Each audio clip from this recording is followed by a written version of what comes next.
Good morning, everybody, and welcome to our webinar today with Dell Technologies, VxRail, the building blocks of your private cloud.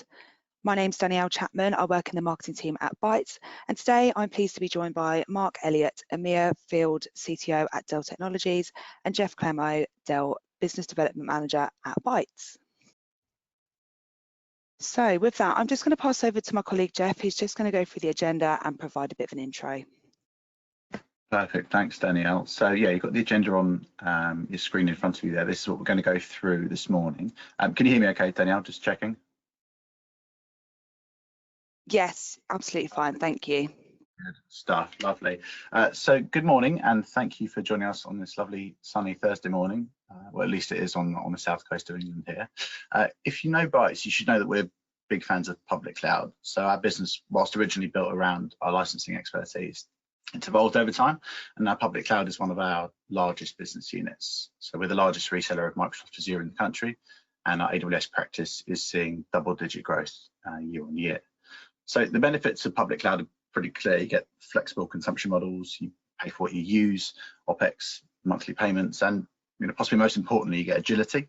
So you can give your developers kind of one-click access to t-shirt size VMs that they can play with, they can break, they can move into production, they can spin them down.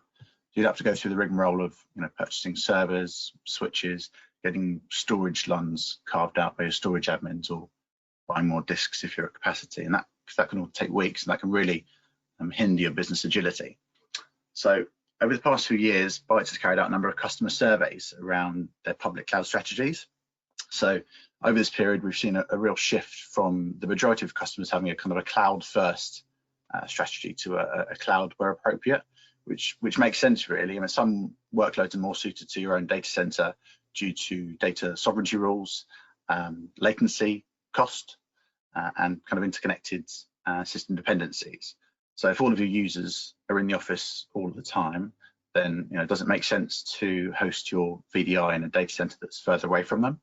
I actually wrote this before COVID, so I think the point still stands though. I'm sure we're heading back towards normality, but I suspect there will be some changes to the workplace. Also in these customer surveys, business and IT agility was one of the top reasons for a drive to public cloud. Or maybe your new CIO might have read something in the register, but either way, depending on the size of your IT organization, you may have a separate cloud team. You might be part of a traditional infrastructure team. Remaining relevant in this team is a real challenge for some of our customers when the business has got a kind of cloud-first strategy. I was actually at an event, and it was CTO of Nutanix, actually a different vendor, who asked the audience, what is cloud? Someone from the audience either cynically or genuinely gave the old, it's someone else's data center answer. The speaker responded that cloud, in fact, isn't a place, it's a way of doing things. If you sign a contract with a public cloud company and it takes them 3 weeks to spin up a workload, well, it's not very cloudy. Cloud's actually it's a modern data center. It's software-defined compute, storage, and networking with the intelligent management and capacity planning tools that allow you to give that kind of t-shirt sized VM selection for your devs and to release products quicker to your customers. They don't care if it's in your data center or Azure's. Most customers have virtualized the compute layer already with vSphere or Hyper-V, which is it's a good start, obviously. Virtualizing the storage is the next building block of your private cloud. So I'm going to hand over to Mark Elliott, who's the field CTO for Modern Data Center at Dell Technologies, and he's going to go through what they're doing in this space and how it can help you build your own private cloud as modern, as agile, and secure as the public cloud. So Mark, over to you, please. Okay, guys, I take it you can see my screen okay? Yep, looks good. Excellent, excellent. Right then. So, yep, good morning everybody. So Mark Elliott, and yes, I haven't met you already. I hope to meet you in the future. So I'm going to talk a bit about continual digital transformation driven by the fog and the edge computing. So you're probably thinking, well, where does VxRail come into that? But I'll get to that. But I just want to give a bit of background and a bit of context first. Now, when I was a kid, growing up in the 1970s, I was an avid Star Trek fan, like most. But it wasn't just the triad of Kirk, McCoy, and Spock that caught my attention. It was the technology. And I'd think to myself, well, you know, how does that communicator work? How does that tricorder work? What is that dish on the front of the enterprise? But here we are, years later, and guess what? Oops, if I can click my mouse. You know, we have XG networks, high performance compute, big data. You know, we have a data center in space, mobile devices, and then here we have an edge device. So it all starts to make sense.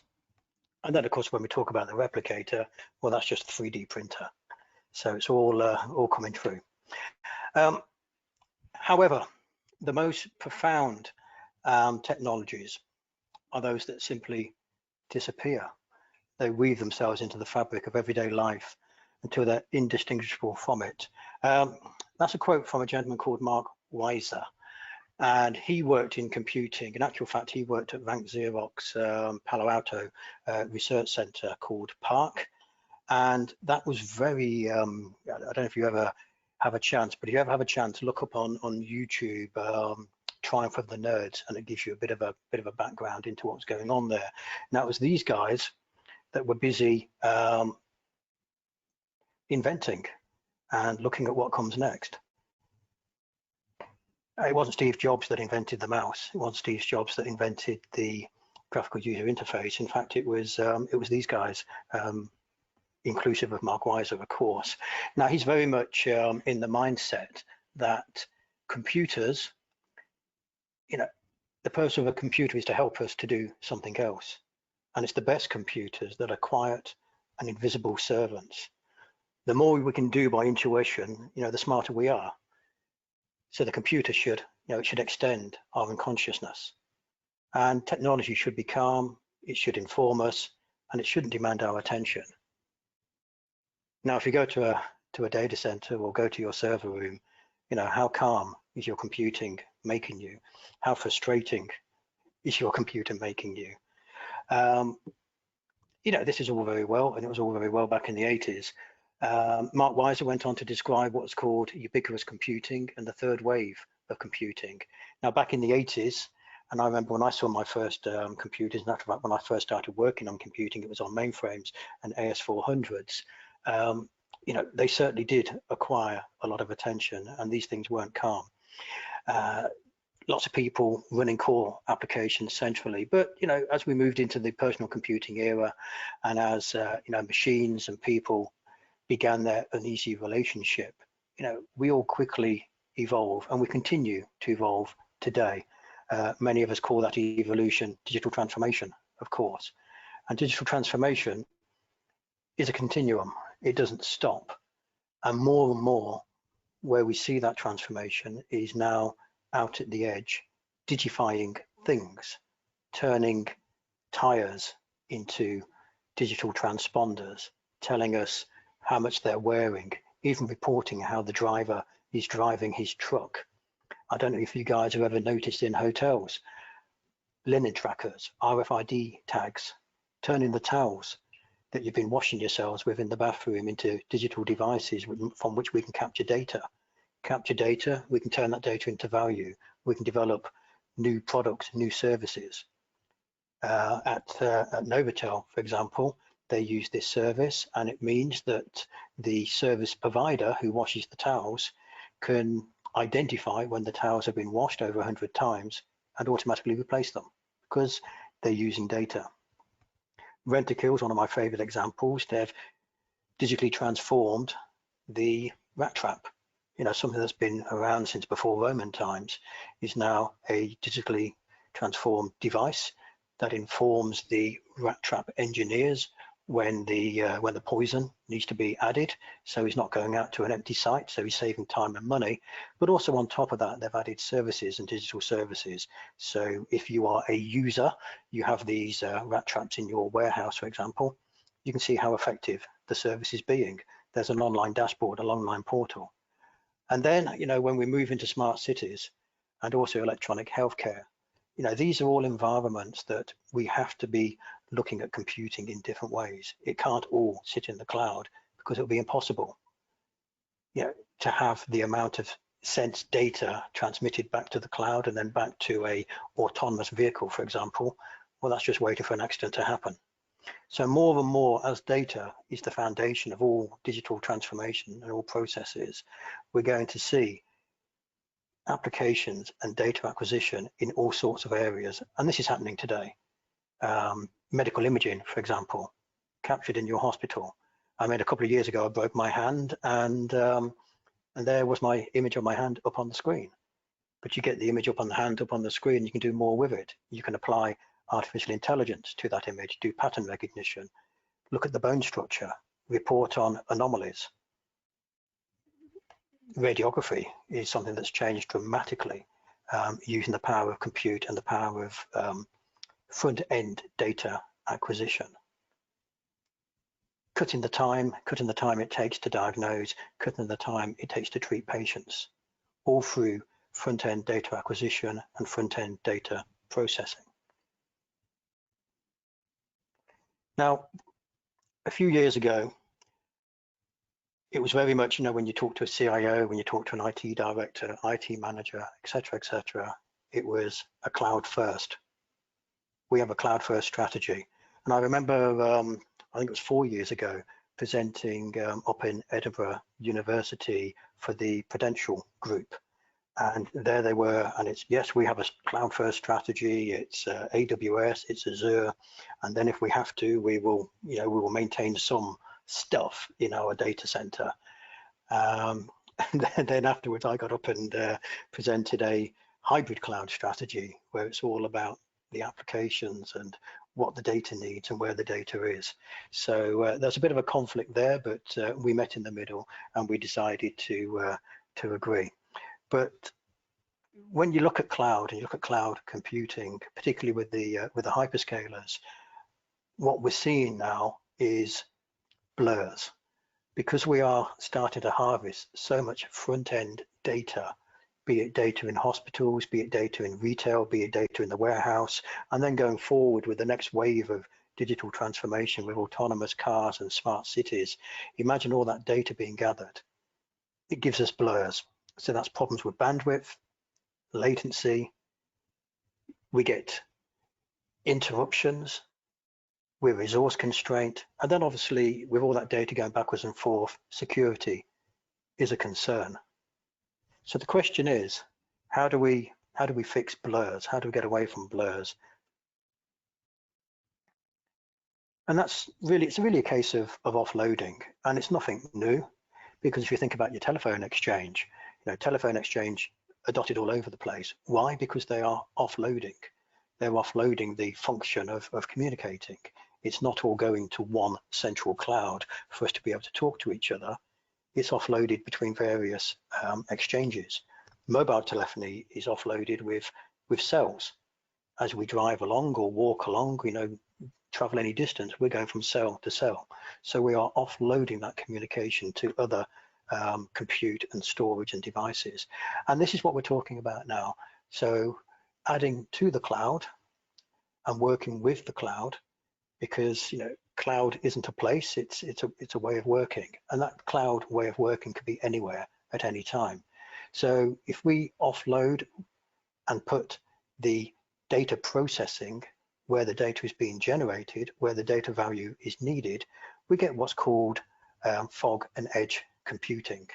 So fog computing being more the core computing in your near data center, and then the edge being really out at the edge. Now that could be on the shop floor, that could be on the factory floor, that could be out in the hospital.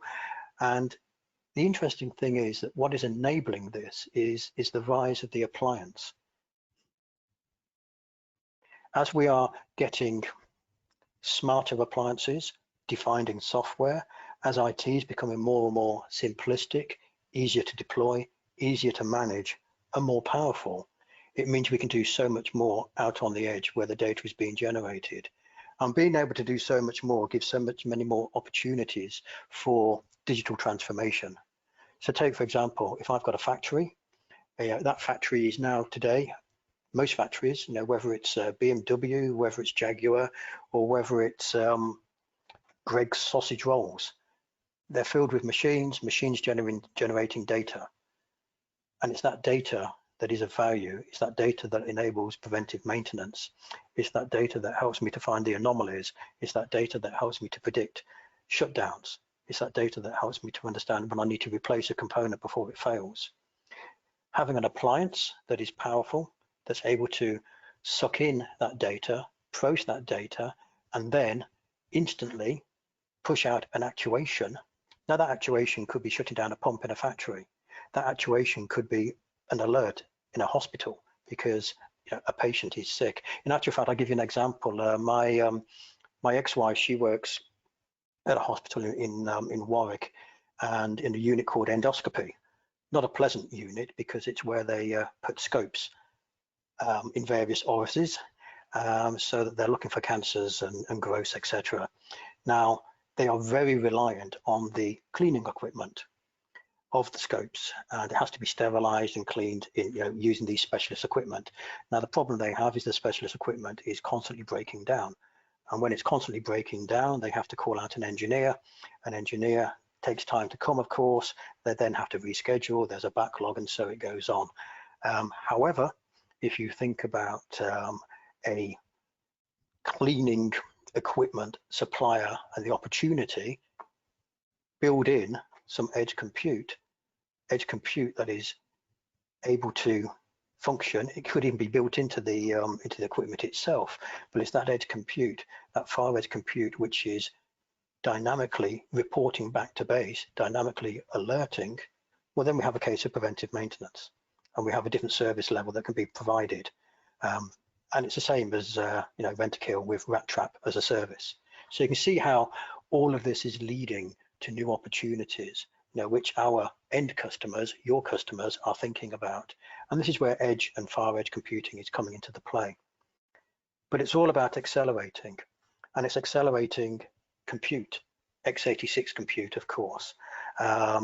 We have non-AI artificial intelligence workloads, but increasingly we're seeing more and more artificial intelligence. Now, artificial intelligence at its base is pattern recognition. So if you can train a system with various patterns, be them images, what is good, what is bad, what is good, what is bad, train it with thousands or millions of images, as in healthcare with mammograms, for example, then through that pattern recognition, you can report anomalies. Now, obviously, if you have to go through all of that data, being able to do that on the edge is advantageous. Being able to report the anomalies, even if you report those anomalies back to the cloud in a distributed application set, that's not a bad thing. So we're seeing accelerators out on the edge. But it's not just compute accelerators that we're seeing. Through the use of advanced media, be it SSDs, flash, NVMe. We were having a conversation earlier before this webinar about storage class memory, for example. All these are accelerators. We're seeing the ability through smart software to be able to put petabytes of high performance storage into just a few racks of data center space, taking no more power than an electric kettle. It's crazy, because if I was to go back to infrastructure I was configuring just 5 or 6 years ago, that same solution would take up 20, 22 data center tiles. Now I can put it right out on the edge in just a few rack units and be more powerful with more effective capacity. So the opportunities, when you think of this and you think of these acceleration of these appliances, is endless, particularly when it's easy to manage remotely, and easy to install.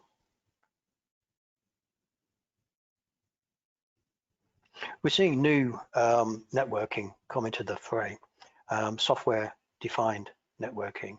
So the old days of having physical ASA firewalls, for example, load balancers, VPN concentrators, you'd have a rack of servers, you then have a storage area network, switches, And then, typically in your data center, there'd be another rack filled with all these networking devices, firewalls, F5 load balancers, etc. Now what we can do, we can define those functions in software. So think of it as virtualizing the firewall, virtualizing the load balancer, but also adding a level of intelligence. And it's intelligence which enables applications to automatically switch where they're routed to. So if you can, on the fly, switch to, okay, well, I'm going to get that data from factory X, or factory X is now going to connect to data center Y, and application Z is now going to receive its images from a S3 store on AWS, and it's these smart networks that are constantly switching and putting it all together. It all starts to make sense, and we're doing it in software. We're not doing it in lots and lots of additional hardware added to compute, storage, etc, like you would in a traditional scenario. So this then enables us to build a smart fabric, a distributed fabric, a logical fabric over our applications, and it enables our applications that are sat out at the edge to communicate to the core, to communicate to the cloud in a secure and reliable fashion, in a distributed fashion, allowing the innovation of digital transformation to happen. Because digital transformation, as I said, it's a continuum, but it's putting all of this together, and it's using all the resources, whether it's public cloud, whether it's fog, whether it's edge compute, putting it together in a fabric of communicated applications, distributed applications and services. We're seeing multiple storage domains emerge. We've moved from the traditional mainframe open-based systems into enterprise applications, but now more and more we're seeing high performance compute and storage right out at the edge, which is pretty phenomenal. Who would have thought that the storage out at the edge would be more powerful than the storage out in the data center? The storage out on the edge more powerful, more performant than the storage in the public cloud. But that's where we are today.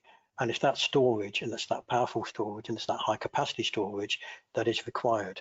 So for example, if I'm using an application called Splunk for gathering all the log data from all the machines in my factory, or maybe I'm Yorkshire Water and I have all these pumping stations where I'm constantly measuring the flow of the various pumps and the water being pumped around my system.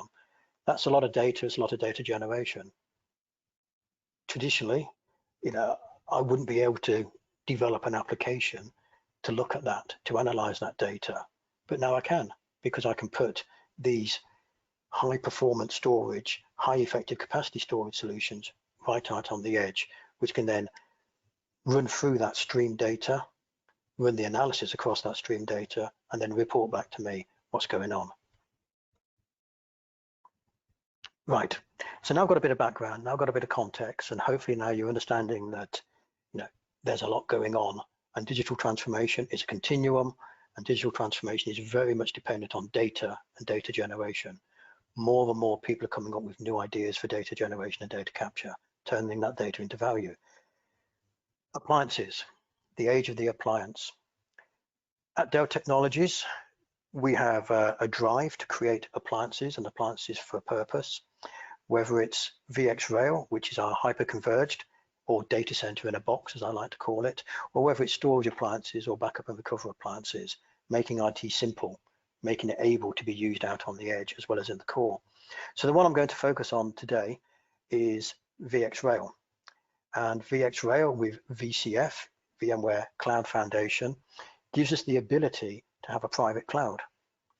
Traditionally, our data center, our server room will be made up of a mix of different servers, different storage arrays, be it NetApp, be it HP, VMware at the top, trying to bring it all together. And then obviously we've got the overheads of our IT administrators, having to be multitasking, have multiple skills in different products, different solutions.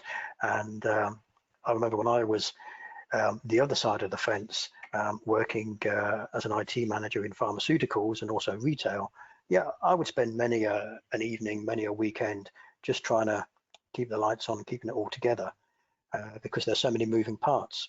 But now we have the opportunity to offer cloud services back to the business in a similar fashion as public cloud, probably more efficiently than public cloud, because we can tune it to our business needs. So what we're seeing here, this logical representation, is of the cloud solution in conjunction with VxRail, which is our hyperconverged appliance, and VMware Cloud Foundation. Tight integration, as you guys probably would guess, because VMware and Dell Technologies, well, it's the same organization. So we work in conjunction with each other in developing these solutions.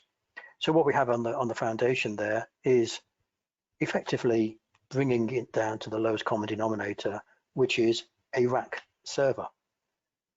Disks, compute, memory, power supplies, network and connectivity, a rack server.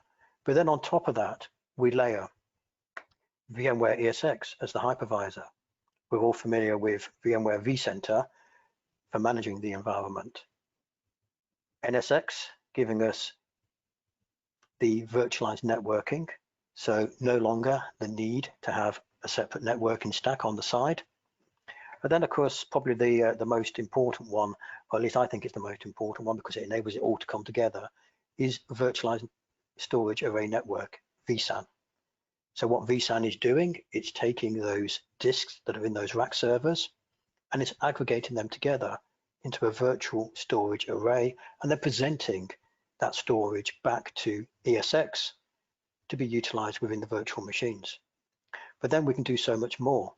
We can layer on top of that SDDC manager and VxRail manager for the easy autonomous management of this environment, hitting the easy button, no longer working the weekends and working the nights as we traditionally do in IT. And if it's easy, it can sit in our core data center, lights out. Also, if it's easy, it can sit out on the factory floor or the retail floor or the hospital floor or the university floor.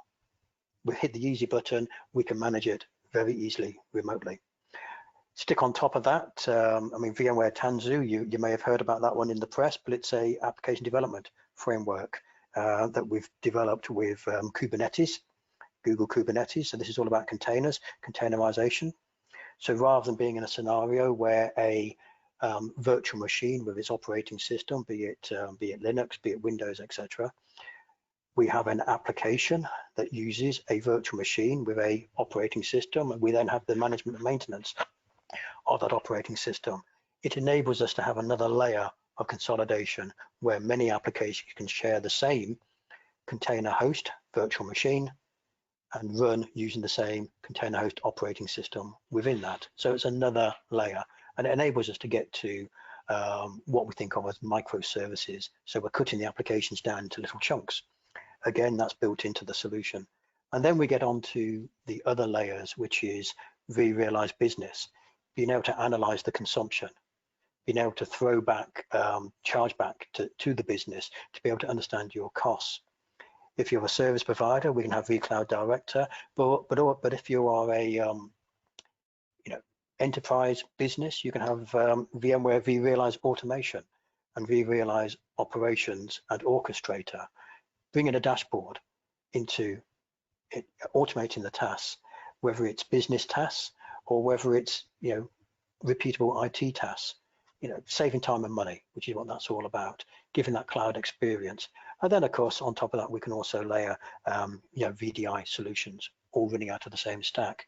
So effectively, what we're now getting with VxRail and VMware is a data center in a box, or as VMware like to call it, and we like to call it, the software-defined data center. So let's dig a bit deeper into what this looks like. I like to call it that IT has now been consolidated down to the lowest common denominator, which is the rack server. And that's exactly what VxRail is. But built on top of that, we have from VMware vSAN, Cloud Foundation, which is effectively it's a bundle. It's a bundle of vSAN, NSX, and some management. It's ready.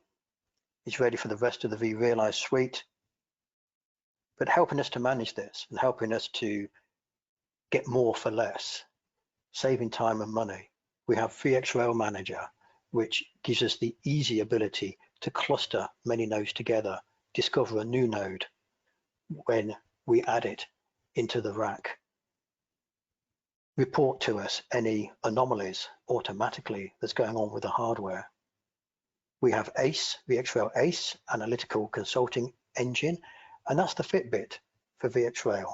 So quite easily log on to onto an internet portal.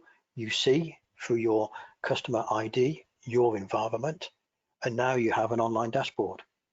So gone are the days of having to spend hours putting together spreadsheets every month for, you know, how is my IT performing, what's my capacity, what's my performance, what, again, saving time and money. Just hit the dashboard and all that is being reported for you. On top of that, lots of RESTful APIs, so we can integrate VxRail, not just with VMware, of course, but with other solutions. Take ServiceNow. I mean, maybe some of you guys are using ServiceNow for your IT administration and your help desk.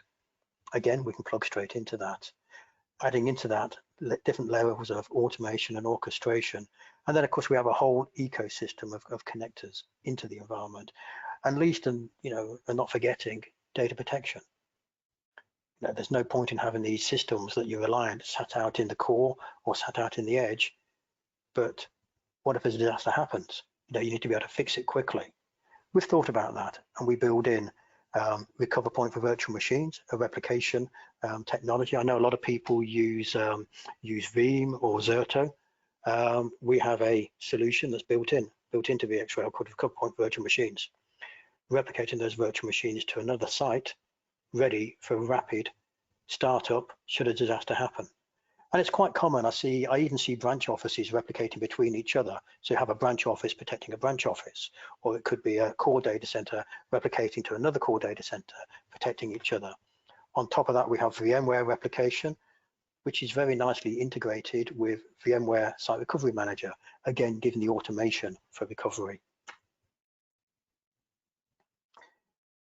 So the bit that's probably the most interesting with a hyperconverged infrastructure, which really puts the hyper into hyperconverged, is the ability to virtualize the storage.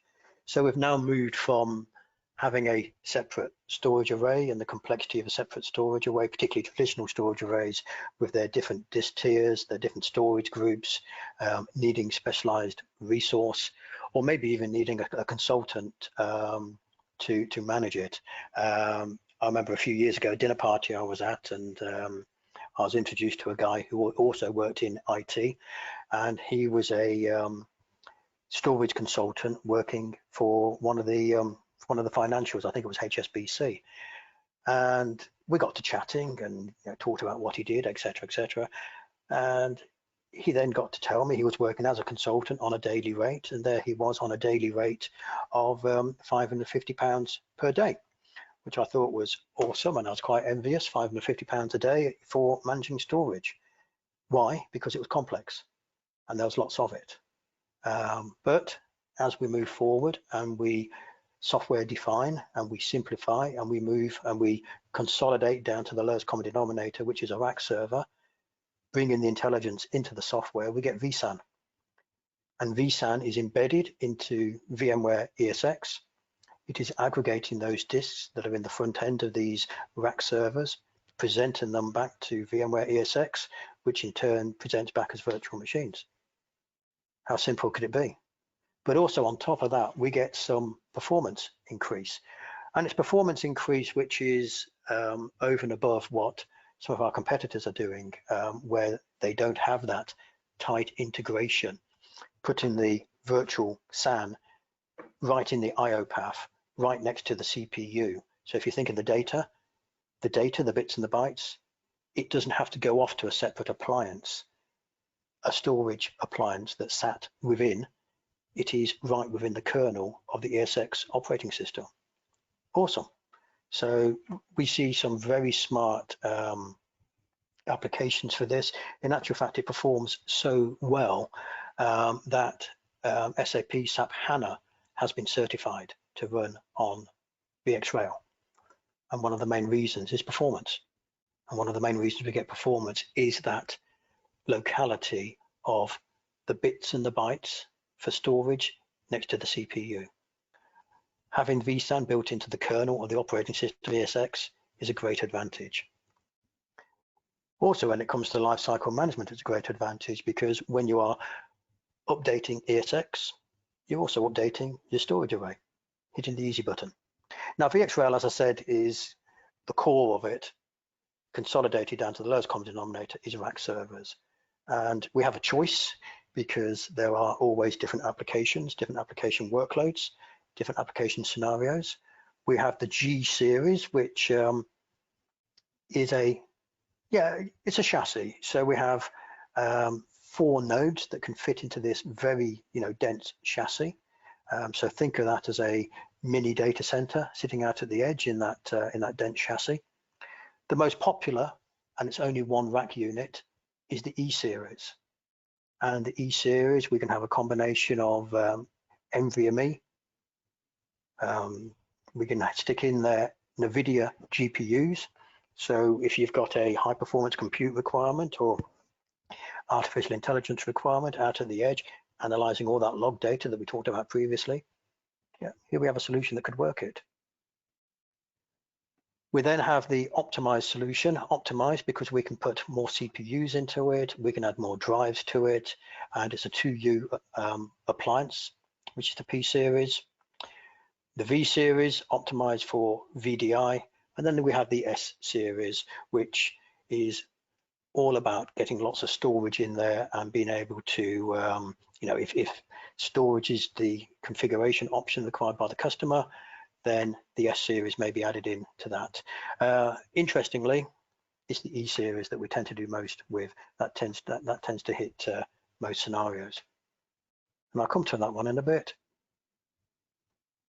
But when I'm tasked with configuring for a customer and an end customer, the good news is I've got lots of stuff in my kit bag. So the reason being is because I've got some great choice of processors, memory, lots of different disks, different network capabilities, and also GPUs, whether I'm using those GPUs for VDI or whether I'm using them for high performance compute. So I'm not limited.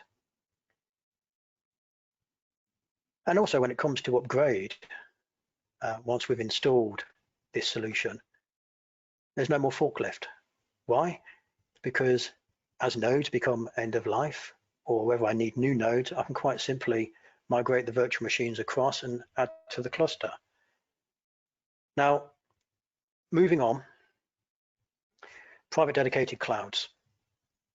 This is a trend that we're seeing more and more, and I'm getting quite busy more and more with this one as well. And it gets back to the fact that IT departments want to deliver the cloud experience back to their business, but they need the simplicity that the hyperscalers have. They need a node-based solution. So what we're seeing now is on-prem, in customers' data centers or in customers' colo, we're seeing them move to their own private dedicated cloud. Why? Because we have a simplified node-based architecture, hyperconverged nodes, delivering the compute, the storage, and the software-defined data centers. We also have the ability to add to that other appliances. So at the bottom here, I don't know if we can see my mouse, at the bottom here, we have a backup and recovery appliance called IDPA. Fits very nicely. Quite simply, connecting it all together, just Ethernet top of rack switches. And we can expand this out to the cloud for further storage capabilities. IDPA, all-in-one backup appliance. We have a management domain where vCenter and NSX Manager and SDDC Manager will sit. And then we have the ability to add workload domains. And we can scale this. We can scale it out to 32 nodes per workload domain, multiplied by 8 racks. So we can start small. We can even start as small as 2 nodes for a far edge solution. Lots of flexibility. But when we look at a customer and we look at their modern data center and look at it logically speaking, sitting on the bottom there, quite simply, a node-based architecture. But above that, we're able to logically partition it. Database domain, desktop domain, VDI, general IaaS, infrastructure as a service domain, We've added on top of that vRealize automation and a dashboard to make it easy to select different functions, different workflows. Containerized domain, Kubernetes, and then a different domain using a higher performant VxRail servers, VxRail nodes, machine learning. So you can see all of this can just then be consolidated quite easily and managed as one lump through VxRail and VMware VCF working in conjunction together. Very smart, very nice, splitting it into different workload domains. So that's the core data center of the future. It's where we're moving to. But if we go back to the past and look at a refresh, this is something I worked on a few years ago, and it's a typical converged infrastructure with backup appliances on the side. So we have Avamar backup, we have EMC VNX storage, and we have quite typical of the day Cisco UCS. Now it's a lot of spinning plates, and although this converged infrastructure is very common, be it HP, be it EMC at the time, or be it NetApp, it takes a lot of management and a lot of maintenance. Plus the fact, as you can see, I've got 3 racks. I'm taking up 3 racks within my data center, and that's a lot of money. It's not just the power and cooling, but if I'm in a commercial data center, that could be, I don't know, £800, £1,200 a month per rack. That's no small change when you add it up over 5 years, over 60 months. I need specialists. I need a specialist to look after the storage. I need a specialist to look after the compute and the Cisco UCS. And I need somebody who knows what they're doing with the backup. So I've got a high overhead in maintaining this environment. But if we refresh that and we look at what the to be can look like. So I've taken that and I've resized it, and I resized it for VxRail. The backup appliance is just 2 rack units, and that's the IDPA appliance. I've got a management domain, 4 nodes, and then on top of that, I've quite simply got 8 nodes. And I'm not just running the same workload, but I've also added more CPU cores, more memory, and I've gone up to 180 terabytes of usable storage. Quite simply, I've just got top of rack switching, holding it all together. So it's a simplistic architecture, a lot less moving parts. The compute is software defined, well, there's no news there. We've been doing that for some time with VMware and ESX, but the storage is software defined with vSAN. The networking is software defined. So if I need load balancers, firewalls, if I need to micro segment between applications and environments, I can easily do that. And I'm not doing the hairpin where the virtualized bits and bytes are going out of VMware into some physical firewall somewhere and then coming back in. It's all efficient within the same rack, less latency. And because I've got less moving parts, I've got very easy lifecycle management. I'm easy to scale out by adding nodes. I can reduce my data center costs, as you can see, less racks, and I can reduce and optimize my IT operations and any additional consultancy that I may have. Now this, as you can see, as we've got simple, and as I can start off with just 2 nodes, is great for an on-premise cloud, a private cloud, or a fog and edge solution out on the edge, be it on the factory floor, be it in retail, be it in a hospital, etc. So from 8 nodes to 32 times 8 racks, pretty awesome. And it doesn't stop there, because if it is an enterprise data center tech refresh that I'm doing, I may want to cluster that. I can cluster it between the data centers. vSAN can be clustered. So I have high availability, each site protecting each site. I can replicate between data centers using the cover point. And I've got various portals to help me manage that and understand and help me to fail over. All included. And it doesn't stop there, because we work closely and in conjunction also with the hyperscalers, be it Azure, be it AWS. We can also recover to AWS or Azure. We can replicate to either environments, and we can back up, and we can extend our archive backup repository to the cloud as well. So here we have a hybrid cloud solution, the two working together. And also, if you think about, I don't know if you know much about VMware vRealize Automation. VMware vRealize Automation, I can configure that portal to deploy virtual machines on VMware, on AWS, and also deploy virtual machines within my private cloud through one portal dedicated to me.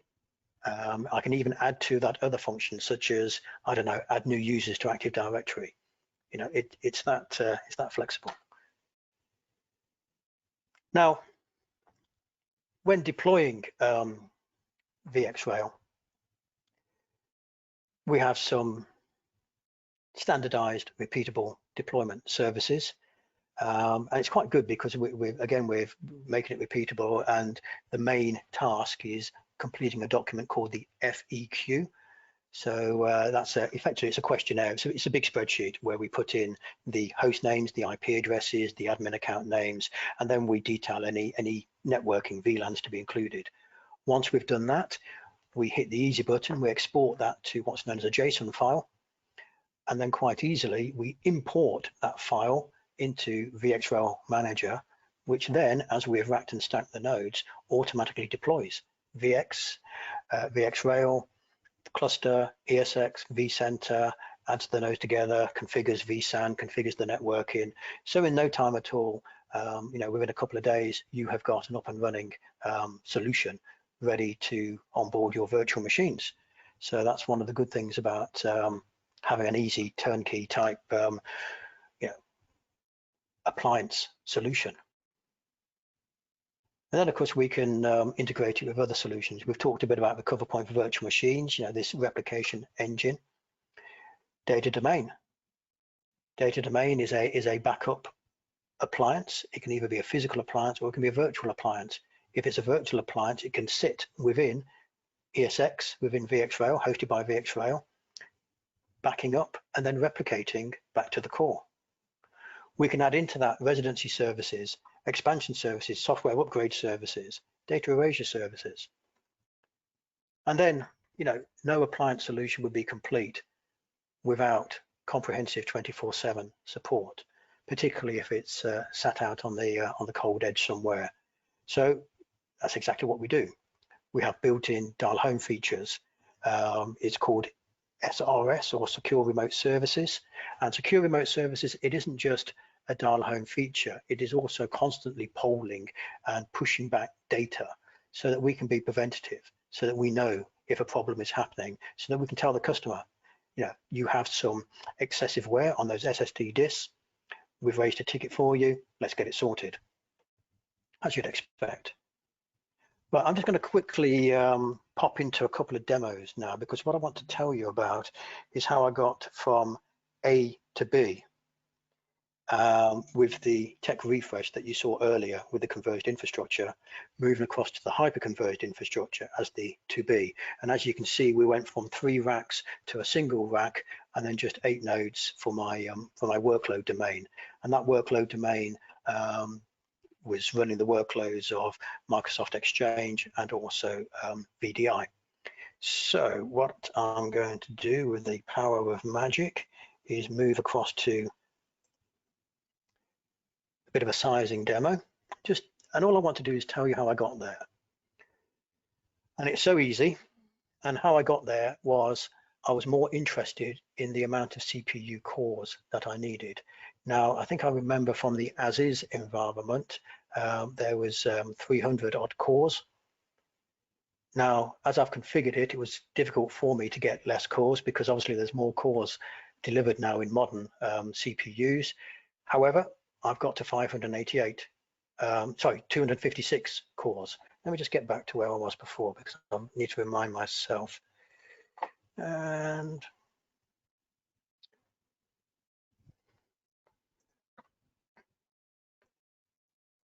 right, so the as is.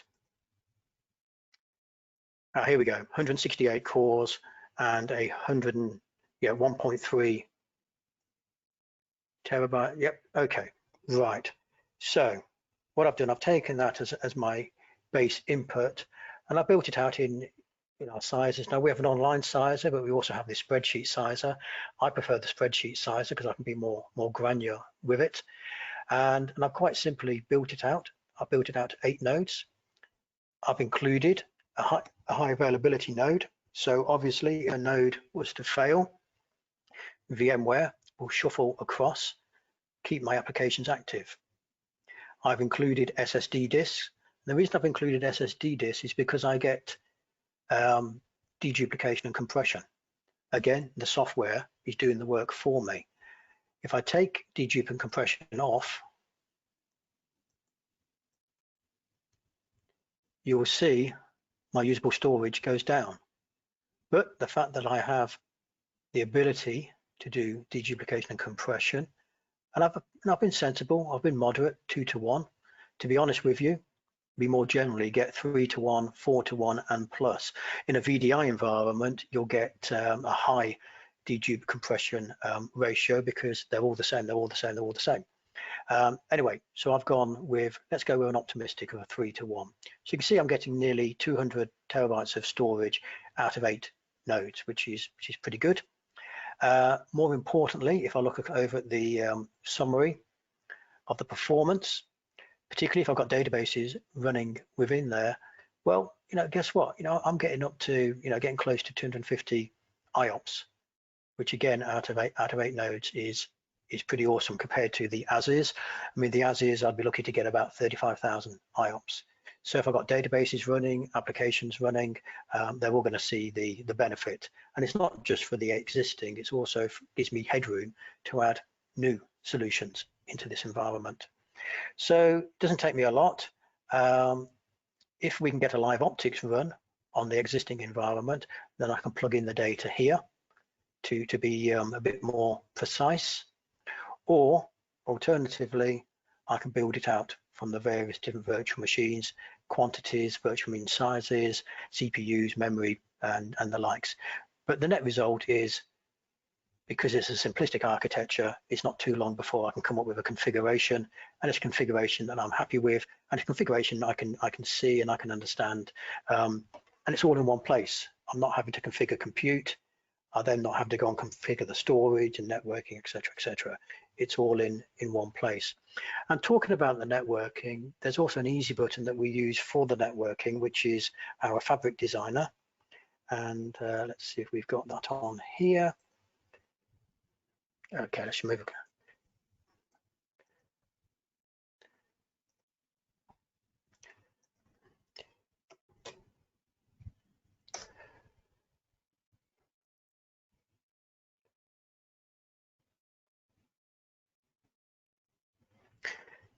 Because if we're building out a cluster, the cluster needs to be able to communicate. So again, hit the easy button. What's my appliance? Well, I'm going to go with the E series. That tends to be my more general. And I've got, well, I had 12 nodes because I had 4 management nodes.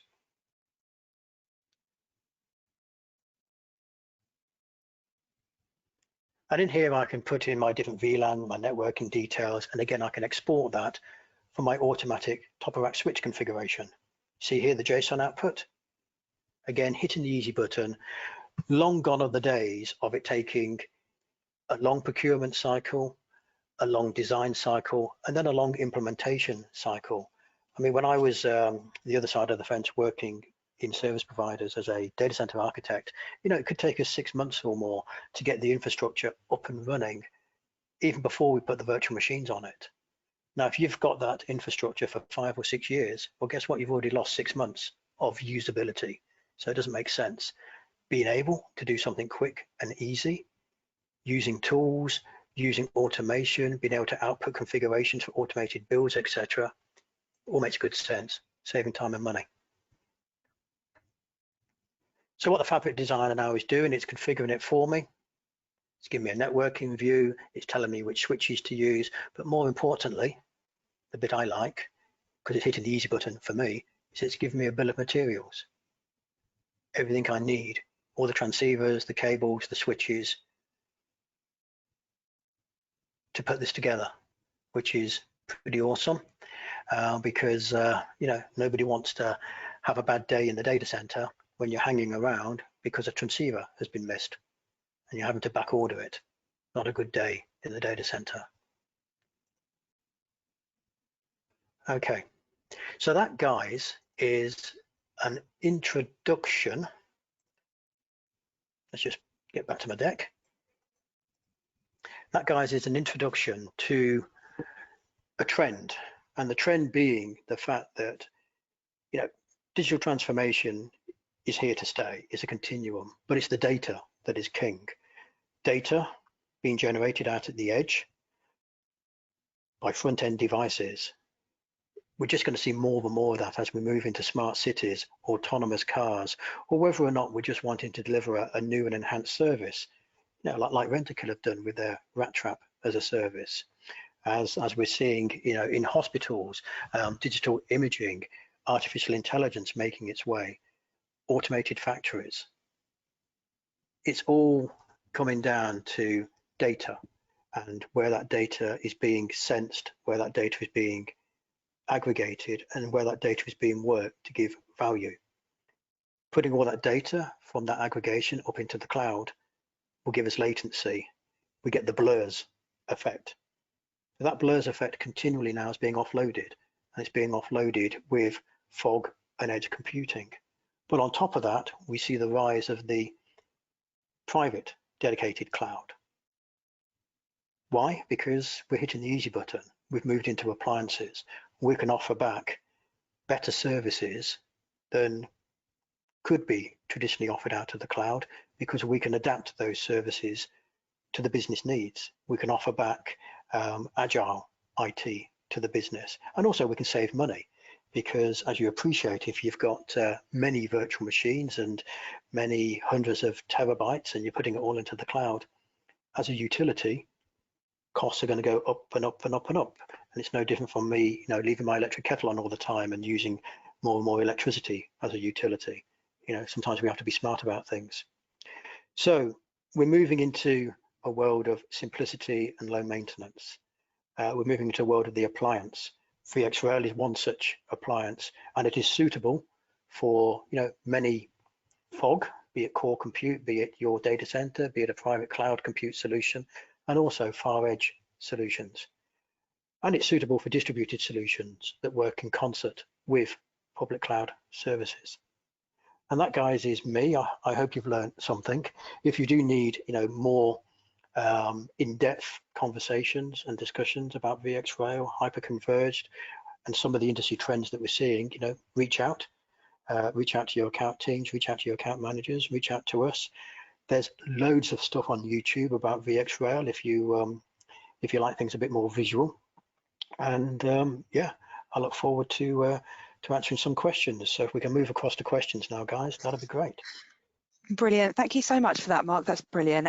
Guys, if you do have any questions at all, just pop them in the questions box, but we'll just dive in and ask some now, if that's okay with you, Mark. So yep. Can existing external storage be added to VxRail clusters?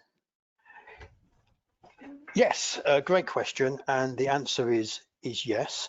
VxRail clusters can do it in two ways. One is through IP connectivity using iSCSI. So if you have an iSCSI SAN, then by all means.